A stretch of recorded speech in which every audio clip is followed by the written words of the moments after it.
अस्सलाम वालेकुम, मैं दानिश शेख। मैं पहली जमात से हूँ। मैं अंगूर के बारे में बताना चाहता हूँ। अंगूर एक फल है। ये काले और हरे होते हैं। तो ये खट्टे मिठे होते हैं। इनको सब शौक से खाते हैं।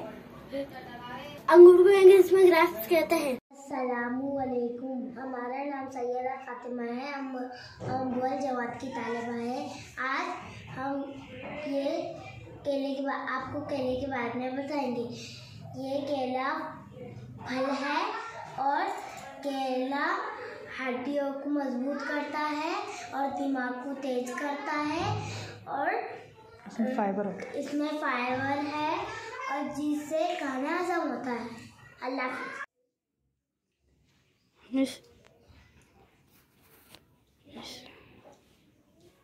चलो। हजरत शरफुद्दीन बहुत बड़े बुजुर्ग थे। जब वो बच्चे थे तो अपने माँ बाप की बहुत खिदमत करते थे, उनका हर हुक्म मानते थे। एक मर्तबा उनकी अम्मी पलंग पर सोई हुई थी तो उनकी अम्मी ने शरफुद्दीन से कहा कि बेटा मुझे एक गिलास पानी ला दो। जब वो पानी लेने गए तो वापस आकर देखा तो उनकी अम्मी को नींद लग गई थी, आग लग गई थी। तो उन्होंने जगाना मुनासिब नहीं समझा कि माँ को नींद में खलल हो जाएगा और तकलीफ हो जाएंगी, तो इसलिए वो पानी लेकर वहीं खड़े रहे। आधी रात के वक्त जब उनकी अम्मी की आँख खुल गई तो उन्होंने देखा कि अपना बेटा पानी लेकर खड़ा है। तो उन्होंने अपने बेटे से कहा कि बेटा तुम अभी तक खड़े हो? उन्होंने कहा हाँ अम्मी, मैं अभी तक खड़ा हूँ क्योंकि मैंने जगाना मुनासिब नहीं समझा। अगर मैं आपको जगाता तो आपको तकलीफ होती। यह बात सुनकर उनकी अम्मी बहुत खुश हुए और उन्हें दुआएं देने लगी। जब शरफुद्दीन बड़े हुए वो अल्लाह के बहुत बड़े वली बन गए। इस कहानी से क्या समझ में आता? उन्वान क्या है इसका? माँ बाप की खिदमत करना। एक बच्चा माँ की खिदमत, माँ बाप की खिदमत करना। शाबाश, हो गया बस। अस्सलाम वालेकुम। मैं जमात की सीनियर बोल रही हूँ। मेरा नाम जोया है। मैं मोमिन खान चौकी का सावन आया नज़म सुना रही हूँ। सावन आया, मौसम नया, संदेश लाया, बादल गरजे, फूल खुले फूल महके, नदी नाले शोर मचाते, बच्चे खुश खुश गीत सुनाते, आंगन आंगन दीप जले हैं, पंगट फूल खिले हैं, जंगल में मंगल का समा है। ऐसा मौसम और कहाँ है? खिचड़ी की कहानी सुनाएंगे। एक बार बिरजू अपने ससुराल गया। बिरजू की सासू माँ ने उसे चावल और दाल से बनी एक चीज़ खिलाई। बिरजू को उसका जायका बहुत अच्छा लगा। बिरजू ने पूछा इसका नाम क्या है? सासू बोली खिचड़ी।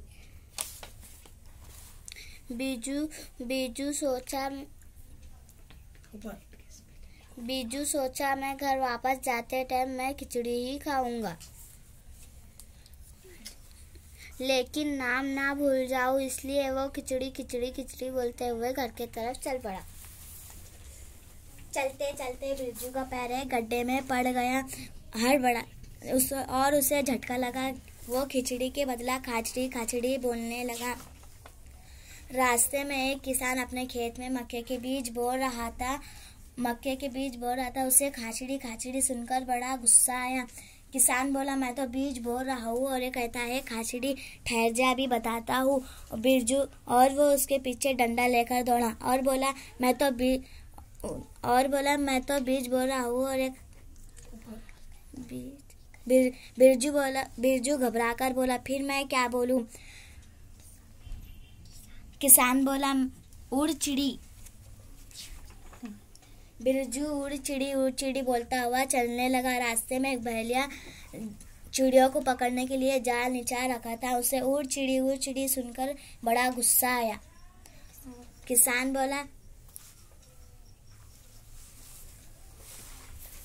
बोला, बहेलिया बोला, मैं भी चिड़िया को पकड़ता हूँ, ये बोलता है उड़ चिड़ी ठहर दे तब बताता हूँ। डंडा लेकर उसकी जमकर पिटाई की। बिरजू बोला, फिर मैं क्या बोलूं? बहेलिया बोला, बैठ चिड़ी। अब वो बोल रहा था, बैठ चिड़ी। अब चलते चलते अब उसको भूख लग रही थी। होटल दिखी, होटल में गया और बोला, मुझे बैठ चिड़ी ही खानी है।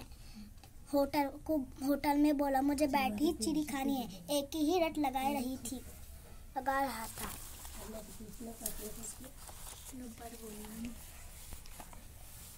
इतने में उसकी माँ आई। उसकी माँ ने कहीं मेरे बेटे को मार के खिचड़ी ही बना दी। खिचड़ी सुनकर राजू खुश हुआ, बिरजू खुश हुआ और बोला, मुझे हाँ खिचड़ी ही खाना। मतलाई बरकातों में 4वीं जमात की तालिबा हूँ। हमारा नाम सना है। हमारे स्कूल का नाम महानगर पालिका स्कूल शाह बाजार। पानी की हकीकत। इस नज़म के शायर इस्माइल मीर्ती 12 नवंबर सन 1844 ईस्वी में पैदा हुए। दिखाओ कुछ तबीयत की रवानी, जो दाना हो तो समझो क्या है पानी। ये मिलकर दो हवाओं से बना है, गिरा कुल जाए तो फौरन हवा है। नहीं करता किसी बर्तन से खटपट, हर एक सांचे में डल जाता है झटपट। जो हल्का हो उसे सर पर उठाए, जो भारी हो उसे गौता खिलाए। लगे गर्मी तो उड़ जाए हवा पर, पड़े सर्दी तो बन जाता है पत्थर। हवा में मिलके गायब हो नजर से, कभी ऊपर से बादल बनके बरसे। इसी के दम से दुनिया में तरी है, इसी की चाह से खेती हरी है। इसी को पी के जीते हैं सब इंसान, इसी से ताज़ा दम होता है हवाया। अस्सलामुअलैकुम, मेरा नाम इब्दा है। 5वीं जमात की तालिब हूँ। मेरे स्कूल का नाम महानगर पालिका उर्दू हाई स्कूल शाह बाजार औरंगाबाद। हम आपके सामने शायर और मुसन्निफ के नाम और उनकी यौम पैदाइश कैलेंडर के जरिए शानज़दा करके दिखाएंगे। डॉक्टर महबूब राही 20 जून 1939, मोहम्मद हसीन फारूकी 2 दिसंबर 1941, हफीज जलंधरी 14 जनवरी 1900, अतहर परवेज 25 सितंबर 1925, मौलाना अल्ताफ हसन हाली 1837, हसद चिक्ताई 21 अगस्त 1915, शाहिद लखनवी 16 नवंबर 1917, सरफराज आरजू 20 सितंबर 1956, सिकंदर अली वजीर 12 फरवरी 1914, डॉक्टर हसन अल्लाह 16 जून 1958, डॉक्टर महबूब राही 20 जून, हफीज जलंधरी 14 जनवरी।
हमारी स्कूल का नाम महानगर पालिका उर्दू हाई स्कूल है। हम सब आपके सामने एक ड्रामा पेश करने वाले हैं। ड्रामे का नाम है इंसाफ। हम हैं बादशाह। हम हैं वजीर आजम। हम हैं करीमुद्दीन। हमें पहरेदार। अमीर अली, अकबर अली। ये नकारे पर चोट क्यों लग रही है? आलम पना, शायद कोई फरियादी आया है। हाजिर किया जाए। हम इसी वक्त दरबार आम में उसकी शिकायत सुनेंगे। जो हुकुम आलम पना, फरियादी को हाजिर किया जाए। फरियादी अपनी परेशानी बयान करो, तुम्हारे साथ पूरा इंसाफ किया जाएगा। हुजूर, मैं एक गरीब आदमी हूँ। पाई जोड़कर मैंने एक भैंस खरीदी थी। मेरे पड़ोस में एक अमीर आदमी रहता है, उसके पास तो कई भैंस है। कल उसने मेरी भैंस चुरा ली और मेरे घर में मरील सी भैंस बांधी। क्या तुमने उससे शिकायत की थी? जी हुजूर, जब अपनी भैंस वापस मांगी तो उसने इनकार करते हुए कहा कि ये तो भैंस मेरी है। हुजूर, मैं गरीब आदमी हूँ, दूध बेचकर बड़ी मुश्किल से अपना घर का खर्चा चलाता हूँ। कई मर्तबा मन्नती समाजात कर चुका हूँ, लेकिन उसने मेरी एक ना सुनी। मजबूर होकर कोतवाल की कचहरी में दावा किया, मगर कोई सुनवाई ना हुई। चारों नचार यहाँ आना पड़ा। खुदा के लिए मेरी भैंस दिलवाए, वरना मैं भूखा मर जाऊंगा। गम न करो फरियादी, अगर वो भैंस तुम्हारी है तो तुम्हें जरूर मिलेगी। कहाँ है वो आदमी? हुजूर, वो भी मेरे साथ आया है, उसके साथ एक झूठा गवाह भी है। फौरन दोनों को हाजिर किया जाए। तुम्हारा नाम? हमारा नाम अमीर अली है।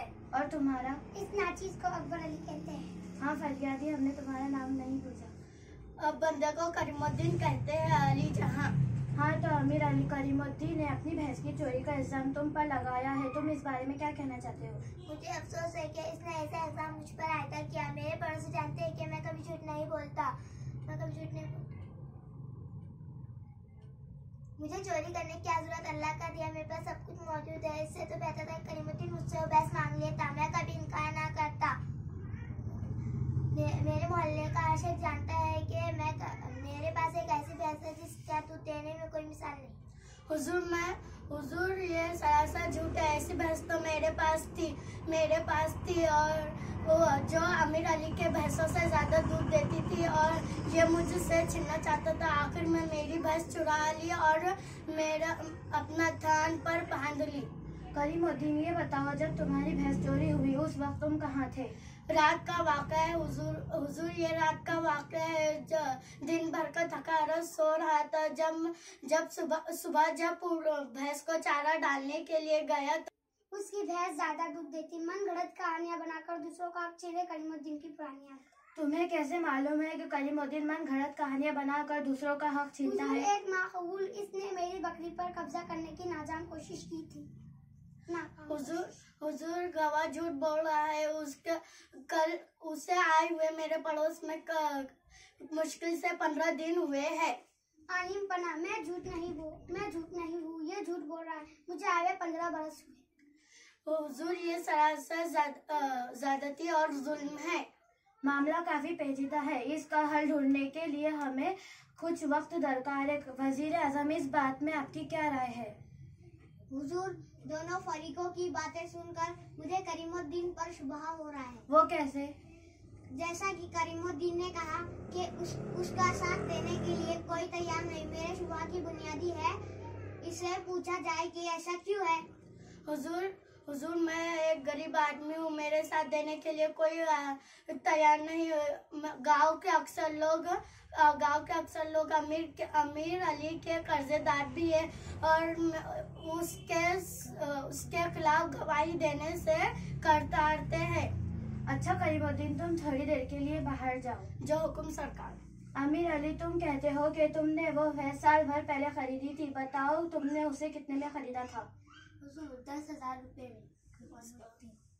तुम दोनों के यहाँ आने से पहले करीमुद्दीन ने हमें ये बताया था कि भैंस की एक टांग पर जख्म का निशान है। क्या तुम बता सकते हो जख्म कौन सी टांग पर है? जी हाँ आलिम पना, वाकई उसके दाएं टांग पर एक जख्म का निशान है। बहुत खूब। करीमुद्दीन ने हमें ये भी बताया था कि उसकी दुम पर कुत्तों के दांतों के निशान भी है। क्या वाकई? एक दफा मेरे पालतू कुत्ते ने इसे काट लिया था। फरियादी करीमुद्दीन को हाजिर किया जाए। करीमुद्दीन हाजिर हो। करीमुद्दीन, ये बताओ कि भैंस की टांग पर जख्म का निशान है? जी नहीं हुजूर आलम पनाह, कोई कोई निशान नहीं। क्या उसकी दुम पर कुत्तों के दांतों के निशान हैं? जी नहीं हुजूर, कोई निशान नहीं। आखिर हमने मुजरिम को पा लिया। आमिर अली, तुम्हारा झूठ खुल गया है। भैंस की दुम पर कुत्तों के दांतों के निशान एक मन घड़त बात थी। तुमसे सच उगलवाने के लिए हमें ये तरीका इख्तियार करना पड़ा। कितनी शर्म की बात है, इतने खुशहाल होने के बावजूद तुमने गरीब आदमी पर जुल्म किया। हमारा हुक्म है कि अमीर अली के साथ उसके झूठे गवाह को भी कैद खाने में डाल दिया जाए और करीमुद्दीन को भैंस के अलावा शाही खजाने से भी कुछ रख भी दी जाए। मेरा मुल्क, मेरा देश, मेरा ये वतन, शांति का उन्नति का प्यार का चमन, इसके बाद बेमिसाल है मेरा तन, मेरा मन। ऐ वतन, ऐ वतन, ऐ वतन, जाने मन, जाने मन, जाने मन। मेरा मुल्क, मेरा देश, मेरा शांति का उन्नति का प्यार का चमन।